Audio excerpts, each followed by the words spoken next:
नमस्कार, मैं हूं अंकुर और आप देख रहे हैं सत्यहिंदी.com।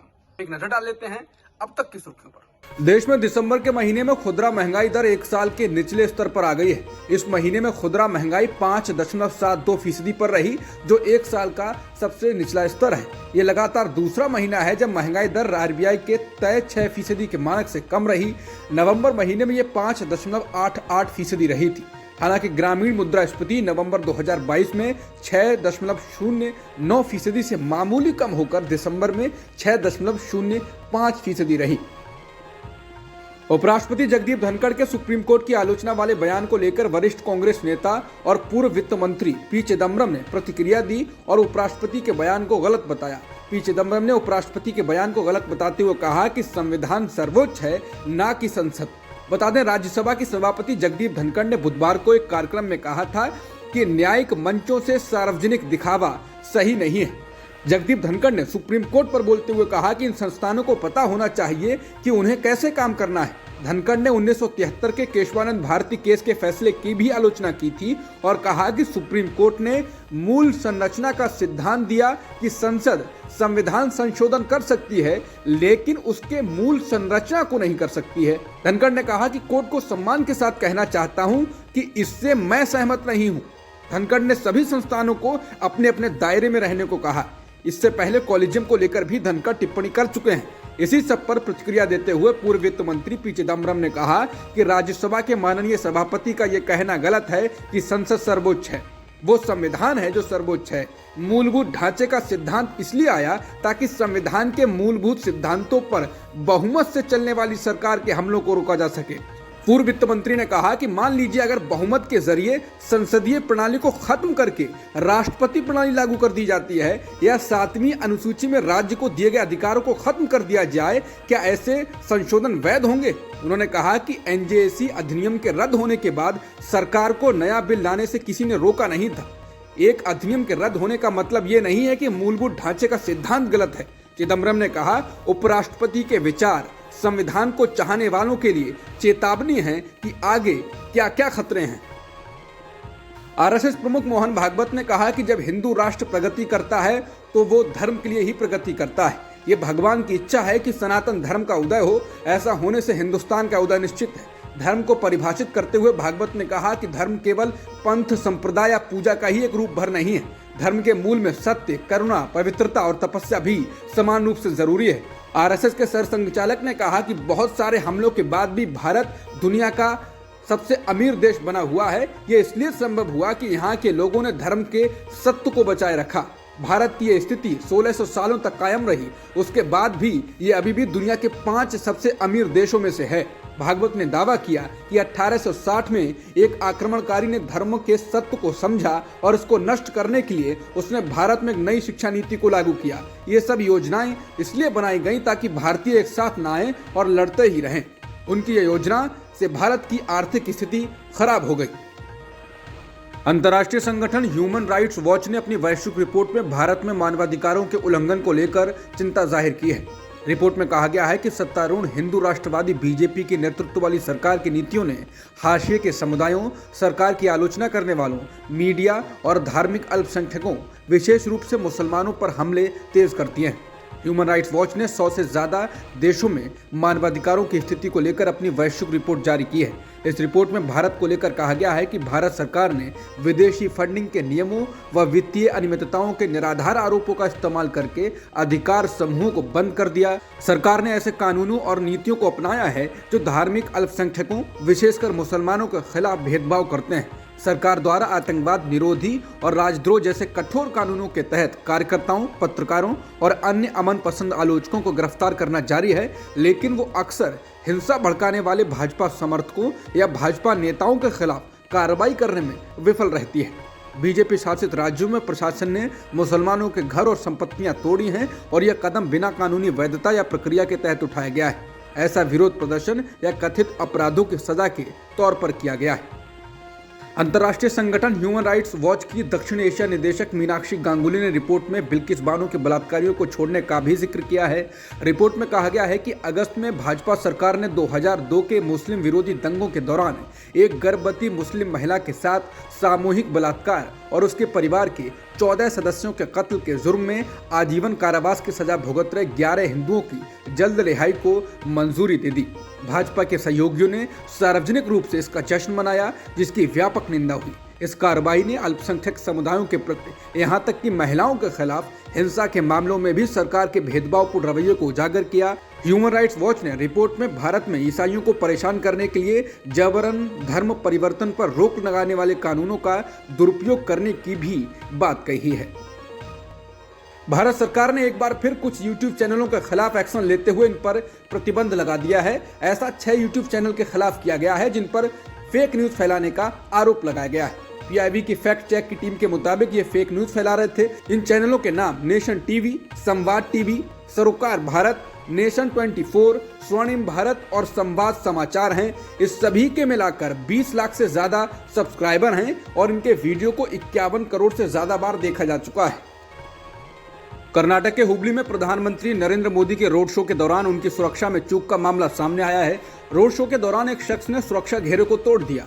समाचार एजेंसी NI के अनुसार एक युवक उन्हें माला पहनाना चाहता था और वो प्रधानमंत्री मोदी को माला देने के लिए सुरक्षा घेरे को तोड़कर उनके करीब चला गया। हालांकि प्रधानमंत्री की सुरक्षा के लिए तैनात कर्मियों ने फौरन कार्रवाई की और उसे प्रधानमंत्री से दूर हटा दिया। बता दें कि 29वें राष्ट्रीय यूथ फेस्टिवल का उद्घाटन करने के लिए प्रधानमंत्री मोदी कर्नाटक के हुबली में हैं। यहाँ वो एक रोड शो कर रहे थे। सेना प्रमुख जनरल मनोज पांडे ने आज गुरुवार 12 जनवरी को दिल्ली में कहा कि वास्तविक नियंत्रण रेखा यानी LAC पर चीनी सैनिकों की संख्या में मामूली बढ़ोतरी हुई। जनरल पांडे ने एक कार्यक्रम के मौके पर पत्रकारों से बातचीत के दौरान कहा, वास्तविक नियंत्रण रेखा पर हमारी पूर्वी कमान के क्षेत्र में चीनी सैनिकों की संख्या में मामूली वृद्धि हुई है। हम कड़ी नजर रख रहे हैं। जनरल पांडे ने कहा कि चीन के साथ उत्तरी सीमाओं पर हालात नियंत्रण में हैं, लेकिन अभी भी अप्रत्याशित स्थिति बनी हुई है। दोनों देशों के सशस्त्र बलों के बीच 7 पेचीदा मुद्दों में से 5 पर बातचीत हुई है। जनरल पांडे ने कहा कि हमारी तैयारी बहुत हाई लेवल की है और हमारे पास किसी भी स्थिति से निपटने के लिए पर्याप्त भंडार है। सेना प्रमुख ने सतर्क रहने पर जोर देते हुए कहा कि पाकिस्तान की सीमा पर संघर्ष विराम अच्छी तरह से हुआ है, लेकिन पड़ोसी देशों द्वारा बुनियादी आतंकी ढांचे और आतंकवादी समूहों का समर्थन अभी भी जारी है। पिछले 5 वर्षों में सेना की कल्याणकारी योजनाओं का विवरण देते हुए जनरल पांडे ने कहा, सीमा सड़क संगठन ने पिछले 5 वर्षों में हमारी उत्तरी सीमाओं पर 2100 किलोमीटर लंबी सड़कों और 7450 मीटर के पुलों का निर्माण किया है। अभी अरुणाचल प्रदेश में राजमार्ग पर कुछ काम चल रहा है। सेना प्रमुख ने कहा कि पूर्वी लद्दाख सेक्टर में 500 टैंक और अन्य सुरक्षा उपकरण तैनात किए गए हैं। 55,000 सैनिकों के लिए आवास भी बनाए गए हैं। पूर्वोत्तर के अधिकांश राज्यों में शांति लौट आई है।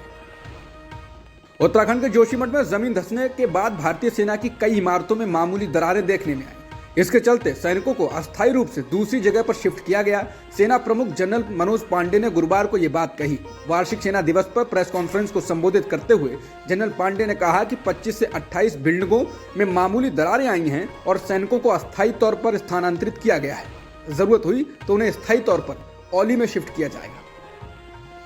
जोशीमठ में हालात का जायजा लेने के लिए वैज्ञानिकों की एक टीम कल 13 जनवरी को आ रही है। वैज्ञानिकों के उपकरण आदि पहले ही पहुंच चुके हैं। इसका मुख्य काम होगा ये पता लगाना कि जोशीमठ क्यों धंस रहा है।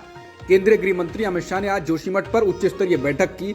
अमित शाह ने उत्तराखंड के मुख्यमंत्री पुष्कर सिंह धामी से कहा कि विस्थापितों की मदद में कोई कमी नहीं होने पाई। राहत और बचाव कार्य साथ साथ चले। केंद्र सरकार के निर्देश पर धामी बुधवार देर रात ही विस्थापितों के राहत कैंप में जोशीमठ जा पहुंचे, जहां उन्हें उजड़े लोगों के गुस्से का सामना करना पड़ा। फिलहाल घर नहीं गिराए जाएंगे, अलबत्ता होटल गिराने की कार्रवाई शुरू हो गई है। धामी ने विस्थापितों को भरोसा दिया कि सरकार मदद करने से पीछे नहीं हटेगी। जोशीमठ शहर के धंसने को लेकर मुख्यमंत्री पुष्कर सिंह धामी ने कहा कि हमने अभी सभी अधिकारियों, जनप्रतिनिधियों के साथ बैठक की। हम लोगों से अपील कर रहे हैं कि ये माहौल ना बनाएं कि जोशीमठ खत्म हो रहा है। यहाँ बस 25% घरों में दरारें आई हैं, उन्हें खाली करा लिया गया है। हमारे लोगों की अर्थव्यवस्था पर्यटन पर निर्भर है। अगर डर का माहौल रहेगा तो पर्यटक नहीं आएंगे। अभी 4 महीने बाद 4 धाम की यात्रा भी है। लोग धीरे धीरे संतुष्ट हो रहे हैं।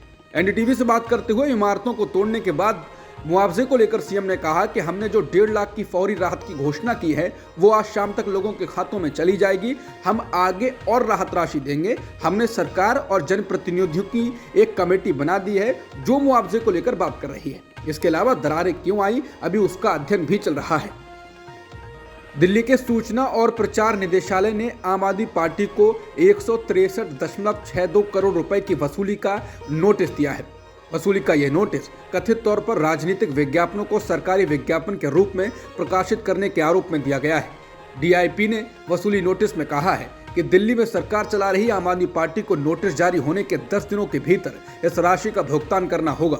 न्यूज एजेंसी पीटीआई के मुताबिक नोटिस में कहा गया है कि अगर आम आदमी पार्टी के संयोजक ऐसा नहीं करते हैं तो दिल्ली के उपराज्यपाल के द्वारा दिए गए पुराने आदेश के मुताबिक पार्टी की संपत्तियों की कुर्की सहित सभी कानूनी कार्रवाई समय पर की जाएगी। बता दें, बीते साल दिसंबर में दिल्ली के उपराज्यपाल विनय कुमार सक्सेना ने मुख्य सचिव को निर्देश दिया था कि आम आदमी पार्टी से 97 करोड़ रुपए वसूल किए जाएं। कहा गया था कि राजनीतिक विज्ञापनों को सरकारी विज्ञापन के रूप में प्रकाशित करके दिल्ली सरकार ने सुप्रीम कोर्ट के द्वारा साल 2015 में, दिल्ली हाई कोर्ट के द्वारा साल 2016 में दिए गए आदेशों का उल्लंघन किया। दिल्ली सरकार के सूचना और प्रचार निदेशालय यानी डीआईपी की ओर से आम आदमी पार्टी को करीब 164 करोड़ रुपए का वसूली नोटिस दिए जाने पर आम आदमी पार्टी ने बीजेपी पर हमला बोला है। दिल्ली सरकार के डिप्टी सीएम मनीष सिसोदिया ने कहा कि बीजेपी दिल्ली सरकार के अफसरों को मजबूर कर रही है कि वो दिल्ली सरकार के मुख्यमंत्री और मंत्रियों को निशाना बनाए। उन्होंने कहा कि बीजेपी को अफसरों का दुरुपयोग करना बंद करना चाहिए और वो दिल्ली की चुनी हुई सरकार को काम करने दे। सिसोदिया ने कहा कि बीजेपी दिल्ली सरकार के अफसरों का अपने राजनीतिक इस्तेमाल के लिए किस तरह दुरुपयोग कर रही है, डीआईपी का ये नोटिस इसका बड़ा उदाहरण है। उन्होंने कहा कि आम आदमी पार्टी ने सूचना मांगी है कि आखिर ये कौन से विज्ञापन हैं जिनके लिए वसूली नोटिस दिया गया है और इनमें गैर कानूनी क्या है। सिसोदिया ने कहा कि आम आदमी पार्टी को दिल्ली की जनता ने चुना है, लेकिन बीजेपी अफसरों पर असंवैधानिक कब्जा करके बैठी हुई है। उन्होंने कहा कि वसूली नोटिस के जरिए ये कहा गया है कि दिल्ली सरकार के द्वारा दिल्ली से बाहर विज्ञापन दिए गए, लेकिन दिल्ली के अखबार बीजेपी शासित तमाम राज्यों के मुख्यमंत्रियों के विज्ञापनों से भरे हुए हैं। उन्होंने कहा कि दिल्ली के अखबारों में मध्य प्रदेश से लेकर उत्तराखंड, उत्तर प्रदेश सहित तमाम राज्यों के विज्ञापन छपते हैं और कांग्रेस शासित राज्यों के विज्ञापन भी दिल्ली में छपते हैं। उन्होंने पूछा, क्या बीजेपी वहां के मुख्यमंत्रियों से विज्ञापन का पैसा वसूलेगी? भारत में आज 2 दिवसीय voice of global south summit की शुरुआत हो गई। इस ग्लोबल साउथ समिट का आयोजन 12 से 13 जनवरी के बीच होगा। इसके उद्घाटन समारोह को पीएम मोदी ने संबोधित किया। पीएम मोदी ने इस दौरान समिट में शामिल देशों से साथ मिलकर नई वैश्विक व्यवस्था बनाने और एक दूसरे के विकास में सहयोग देने की अपील की। पीएम मोदी ने इस साल की चुनौतियों का हवाला देते हुए कहा, दुनिया संकट से गुजर रही है। एक वैश्विक आवाज के तौर पर हमें भविष्य में बड़ी भूमिका निभानी है। हमारे देशों में 3/4 मानवता बसती है। दुनिया की बेहतरी के लिए हमारी भी समान आवाज होनी चाहिए। बता दें, भारत सरकार के विदेश मंत्रालय के मुताबिक इस सम्मेलन में 120 देशों के प्रतिनिधि शामिल हुए हैं। मालूम हो कि दुनिया को आर्थिक और सामाजिक विकास के आधार पर 2 हिस्सों में बांटा गया है। पहला एक है ग्लोबल नॉर्थ, जिसमें अधिक विकसित देश हैं जैसे अमेरिका और यूरोप के देश, जापान आदि, और दूसरा है ग्लोबल साउथ, जिसमें कम विकसित देश हैं जैसे अफ्रीका के देश, एशिया आदि के देश। भारत में अभी हो रहा आयोजन दूसरे नंबर का है, यानी कम विकसित देशों का है, जिसे ग्लोबल साउथ समिट कहा गया है। ये सम्मेलन ग्लोबल साउथ में आने वाले देशों को अलग अलग वैश्विक मुद्दों पर अपना पक्ष रखने के लिए प्लेटफॉर्म उपलब्ध कराता है। दिल्ली बीजेपी ने कहा है कि अपना और आम आदमी पार्टी का चेहरा चमकाने के लिए दिल्ली के मुख्यमंत्री अरविंद केजरीवाल ने जनता के पैसे बर्बाद किए और इसीलिए डीआईपी ने केजरीवाल को 163.62 करोड़ रुपए का वसूली नोटिस भेजा है। दिल्ली बीजेपी के पूर्व अध्यक्ष और सांसद मनोज तिवारी ने कहा कि आम आदमी पार्टी का बैंक खाता तुरंत प्रभाव से सीज कर दिया जाना चाहिए। मनोज तिवारी ने कहा कि डीआईपी की ओर से नोटिस आने के बाद उप मुख्यमंत्री मनीष सिसोदिया और आम आदमी पार्टी के नेता फिर से अराजकता का परिचय दे रहे हैं। उन्होंने कहा कि आम आदमी पार्टी पूरी तरह बौखला गई है। अब तक की खबरों में इतना ही। बाकी खबरों के लिए बने रहिए सत्यहिंदी.com के साथ।